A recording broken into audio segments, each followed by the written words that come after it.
conseil de pro. Marie, dans notre premier rendez-vous, on avait parlé du jus de fruits. Et là, j'avais envie de parler du petit déjeuner. Le petit-déj français, moi je sais que c'est sucré pour ma part. C'est quoi le petit-déj idéal ?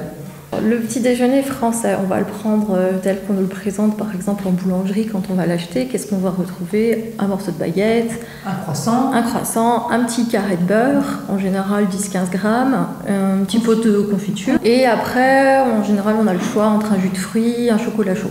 Donc, si je mesure un petit peu, si je regarde un petit peu ce que j'ai devant moi, je vais me retrouver quand même avec beaucoup d'aliments sucrés et des matières grasses.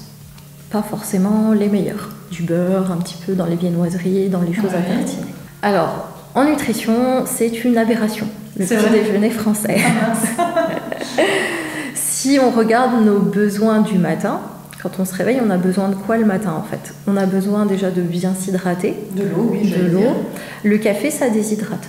Le café est un diurétique, donc le café n'hydrate pas. Donc si on commence la matinée avec un bon café, il faut boire un bon verre d'eau à côté. Ensuite, le matin, qu'est-ce qui va faire la satiété sur le petit déjeuner ? C'est les protéines et les matières grasses. Et là, les protéines, on va les trouver où ? Le pain, non ? Alors non, dans la baguette, il y en a vraiment très très peu, de l'ordre de 2 à 3%.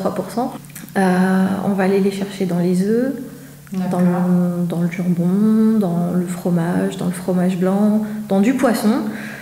Quand je parle de sardines le matin, on regarde avec des gros yeux. Mais voilà, l'idéal, ce serait ça. Donc, sur un exemple, on peut se faire une bonne tartine. Alors, on va plutôt choisir des pains qui sont le moins raffinés possible. Complet, pain de seigle. Alors, pain céréales, il faut se méfier. Parfois, c'est du pain blanc dans lequel on rajoute juste des céréales.